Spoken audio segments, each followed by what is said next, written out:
Welcome D-Lab everybody. I have another Ampeg amp on the bench. This time the model M12, and it is in great condition.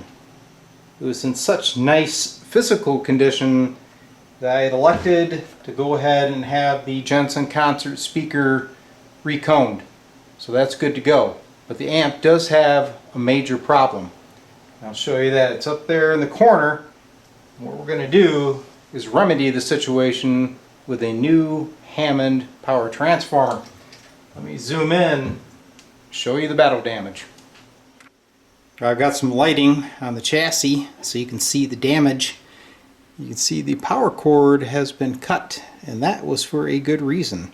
If you take a look up here, bottom of the power transformer, there has been some severe arc welding going on. As a matter of fact, pretty much all the wiring on the bottom of that transformer is torched.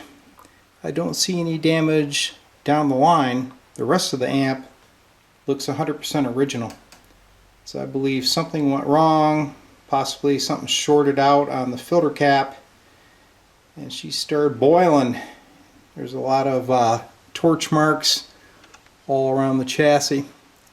So at this point what I'm going to do is replace the power transformer and the filter capacitor and obviously the line cord, and we'll bring this thing up on a variac. So the original Jensen Concert Series speaker has been reconed and ready to install into the cabinet. Yes, I realize that these Ampegs are not very valuable, and the time and money that I'm probably going to invest might not be worth it. But with the condition of the amplifier and being stock, I thought I have to give this thing a second chance in life. So in case you guys are wondering, the transformer that crosses to this amp on the Hammond website is the 290BX. Physically it appears to be identical.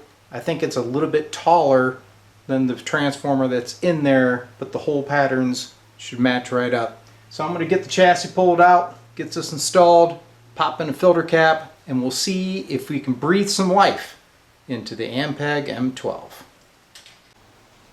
Alright, for your enjoyment, here's a close-up view of the transformer. You can see she really turned into a crispy critter. So I'm not going to bother to unwire. I'm simply going to clip leads. And when I'm done, I will have a road map of where everything went. There's really nothing to save on this transformer, and no, I am not going to send it out and have it rewound. These Hammond transformer replacements are economical enough. Alright, I got the new power transformer and filter cap in place. I want to show you guys up close of the old filter cap. We already know the story of the power transformer, but take a look at the filter cap. There's no doubt there's some big time arcing going on right here. That may have been what took out the power transformer. I cannot verify if the amp was overfused at the time, but something allowed massive current to go in here and do this kind of damage. Alright, quick note before we move on. When I pulled out the old filter cap, I noticed that none of the case tabs were soldered. They were simply twisted. The new filter cap will be soldered to ensure a good negative bond to the chassis. So I've cleaned the rust around those tabs. So the next thing we need to do is get a very powerful soldering iron and solder those tabs to the chassis. And what would that massive soldering iron be? You got it. Snozzeramus! Relax. Light up an old ghoul.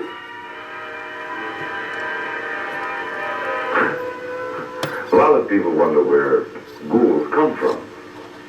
Well, they come from all over. They have a lot of ghouls come from Portugal.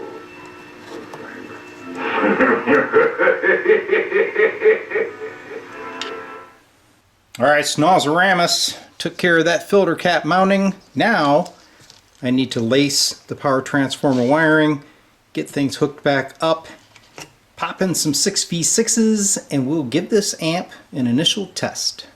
Installation of the new power transformer and filter cap is complete. I've got everything wired. I ended up adding 2 terminal boards. There's one over here for the AC line to land on, and over here I have a terminal board for the 6.3 volt AC to help distribute that power, plus it has the 200 ohm resistors to balance the filament circuit. The new transformer did not have a center tap, so I had to add that for noise reduction. Everything else is good to go. I've buzzed it out with a meter, no shorts. We're ready to fire it up and see if we get anything out of the Ampeg. Alright, here we go. Initial test of the Ampeg M-12 after repair of the power supply section. We're going to use the Jensen concert speaker that I just had reconed. Now we're going to monitor the cathode voltage going to the 6v6s with my meter. Got her over here on a variac, so we're going to creep up on her. I'm looking to see if those 6v6s start drawing current. I'm at 70 volts applied right now, and here comes the millivolts, soon to be volts, across that cathode cap. Alright, now I'm at 100 volts input. We're just going to let it stabilize. I see my filament's on, and obviously we see the dial lamp is on. Alright, do we got anything? Yep. The amplifier is functioning. And of course my meter went into power save. Alright, so since we know it operates, let me get my meter, stop being stubborn. And now we're going to bring it up full power. I want to see what that cathode current is. Because the last one I worked on, the current was about double what it should have been with the 250 ohm cathode resistor. Let's see what we got with this one.